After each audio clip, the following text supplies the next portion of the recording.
Pip, thank you for joining us on Extra Healthy-ish. Thank you for having me. So good to have you here in the studio. Yes. We should have made it happen sooner. I'd love to keep talking to you. Okay, well, let's start. Now, I do ask this for everyone who comes on the podcast. How do you stay extra healthy-ish in your life? The number one thing there would be diet and obviously exercise. How? What do I eat? What do I do? Is that... Well, yeah, what are your kind of non-negotiables? We can get into it a bit deeper. Let's talk about nutrition later. But literally, have you got, diet, exercise?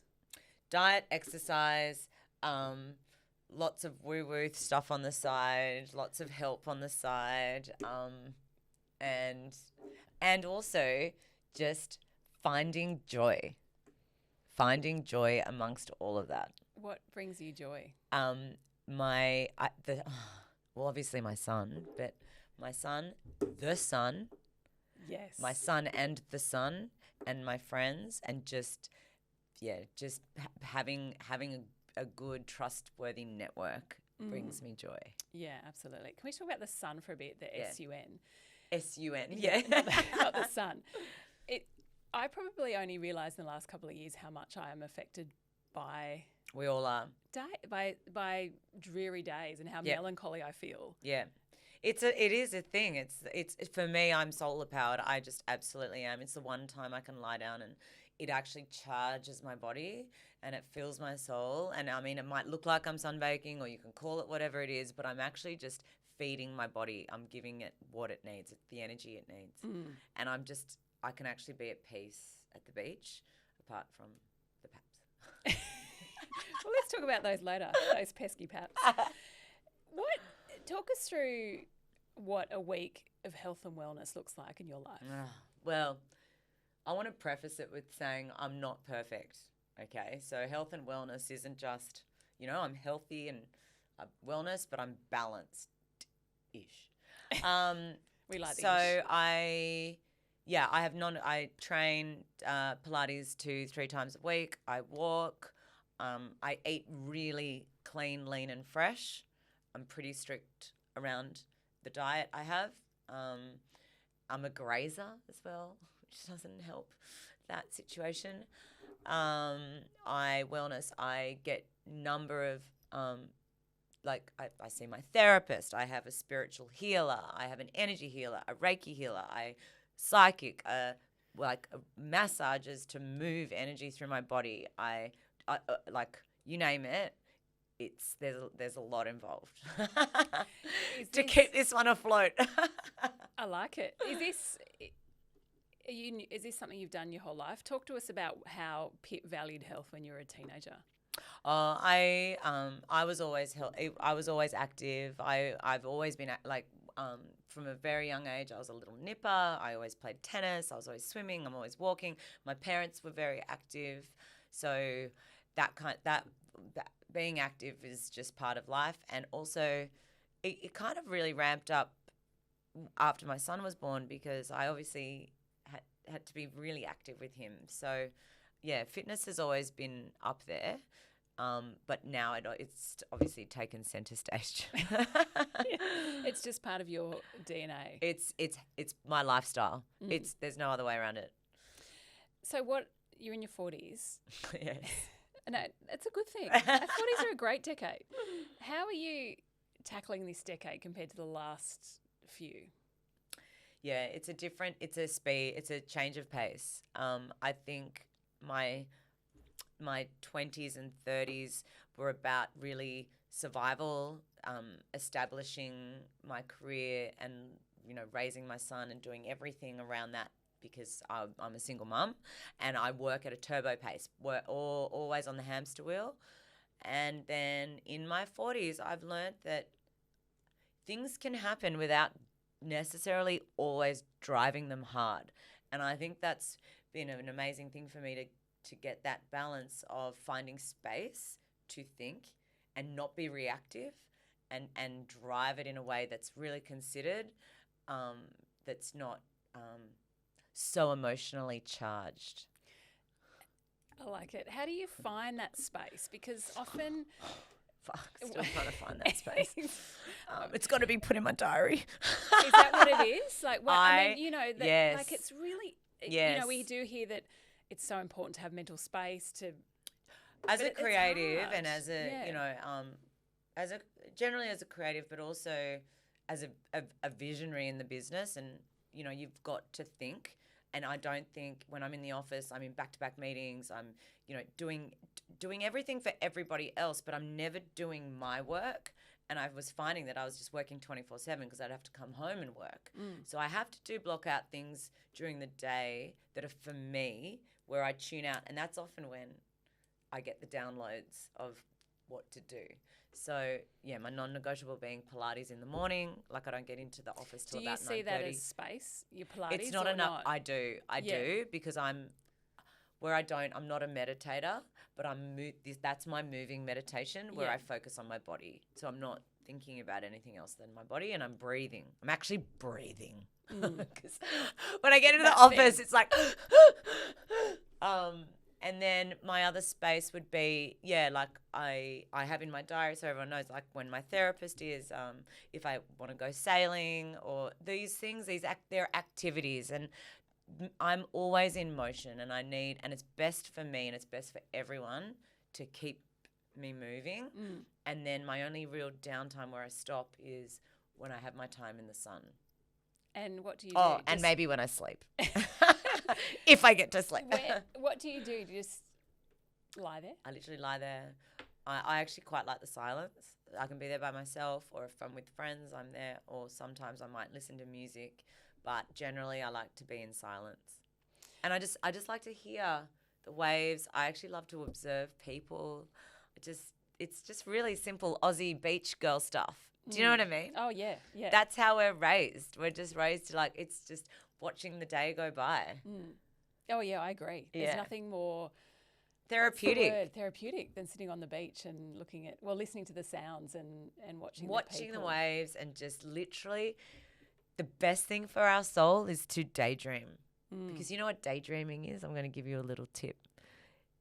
They say, you know, manifestation and all this. Daydreaming is actually allowing yourself to tap into the future that's already happened, and it brings it into real life. So it makes it happen.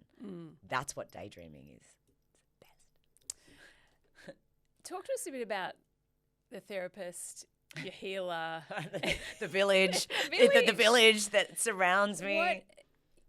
Talk to us about this, because I find this really interesting to see, you know, the different types of modalities that keep Pip Edwards upright. Well, the thing is, I'm a believer in therapy, and different kinds of therapy. I think I personally want to uncover all of it. I want to understand it, and I want to move on. So I run to therapy. Like, I love it.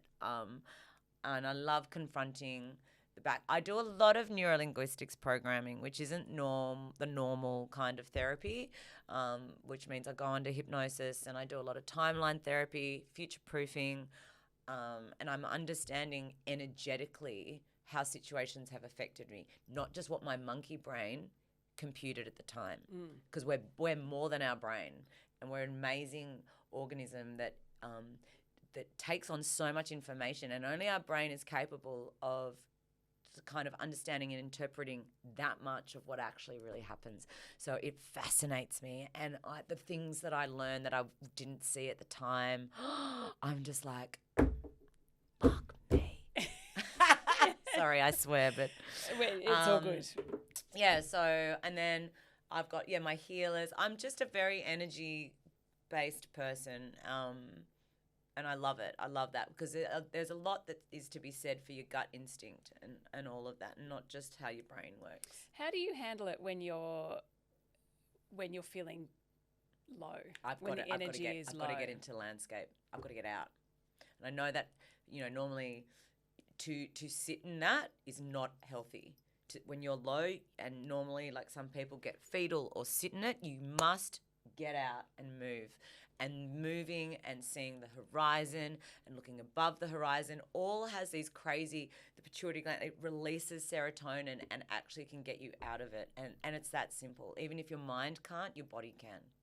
That's what's powerful. Yeah, it is. Just getting outside sometimes rather than Yep. wallowing in it. Now, you're a fashion designer by trade. Yeah. I'm actually... When I did Google you, it comes up as fashion designer. No, I'm a fashion designer, but by trade, I'm actually... What's I your actually trade? I was a commerce law girl a long time ago. Like there we go. You can add that by in. trade accountant. Okay. Yeah. Okay. But I mean, really, you're held up as a beacon of wellness. Yes. How does that sit with you? I mean, is there a pressure that comes with that? Yes, that's why I'm becoming more vocal about it now. I mean, wellness in the sense for me, what does that mean for me? And if I'm, an inspiration to people, then that's amazing. But this is how I live my life. I'm authentic. I'm who I am. I don't try to be something I'm not. I'm all those things that are wellness for me is not just eating well and training well. It's living life and living the life I want to live. I mean, I think it must have been when I was running a website called Women that doesn't exist now, and you were getting you were having IV parties, and we wrote a story about it, and the story went bananas. Like again, I'm curious. I mean, gosh, I'm dehydrated. Yeah, I don't get all my vitamins. Why not do it? Yeah. I mean, there was some backlash around that too, but it's like. And how do you deal with that? Like when you? Oh, I've got to switch it off somehow. But it's more just like, why can't someone do what they want to do? And if they're not, I'm not imposing. It's like, take it or leave it. You're living your life. Yeah. What about the paparazzi following you? How do you deal with that? That's a tough one. I've had to learn how to navigate that one, not post instantly so they don't know where I am. But the biggest problem for me is actually civilians at the moment. So people take photos and send it and let them know where I am. Oh, wow. Because I've managed to navigate how to get around out of my house. Yeah. At the supermarket, they sometimes park outside the office. But the last time I was at the beach, literally by myself, reading, like doing my own thing, and the woman next to me took a photo. Really? Yeah. And that's when I just go, hang on a minute, this is going a bit far. Yeah. Because I'm just a normal person trying to be at the beach. But why do you think people are obsessed with you? I don't know. You tell me. I don't know. I don't know. I wish it was. Well, you're a trendsetter in many ways. I mean, you. Yeah, but it's just sometimes because it's for the wrong reasons. Like it shouldn't be about who I dated or what I've done. I'm happy if they're interested in my business and what I've achieved and what I do for women and how I speak and, if I'm a role model, all those things. I'm a mother, all those things. Yes, but for that stuff. Yeah. Why do you think your business has been so successful? I mean, I think in the beginning, we resonate. I am at the end of the day, I'm a real woman doing real things, living a real life. I have the struggle of raising a child, running a business, all those things, trying to fit life in. And I think that really resonated with a lot of women, especially in that bracket of 35 to 45, because that's what I was doing. And I was vulnerable in that sense. I was like, this is it. And so they were like, oh, yeah, she's the same. I'm like, yeah, I'm the fucking same. She's like me. I am. Well, I don't know, not according to my son at the moment. So he's turned into the fashion police. Has he? Oh, yeah, I love that. He's really cool. On what you're wearing. He knows his shit. He's 17. Yeah. How does it feel when you see your stuff everywhere? I love it. It's so nice. Like I love to. Sometimes I get nervous. Sometimes I say hi to the women and like smile and I'm thank you. And then other times I'm like for anyone to represent any brand or identify with any brand or connect with any brand is amazing. Like so, I will forever always even want to hug the people because that's just who I am. So. Whoever's out there and they see me, give me a hug. What's next for P.E Nation? What's the future hold? You know what? Just on that, connecting with people, we are really starting to delve into our community. I think we have an amazing community. We've built up such a strong relationship with them that we actually want to get more in touch with them, and whether that's through more retail doors, delving into more experiences with them, getting into the whole customer journey, all of that. That's our big focus, is our people. And we internally call it our nation. And that's what I find really exciting about next year, is to really know who these people are and learn about them and understand what they need more from us and how to shape their life.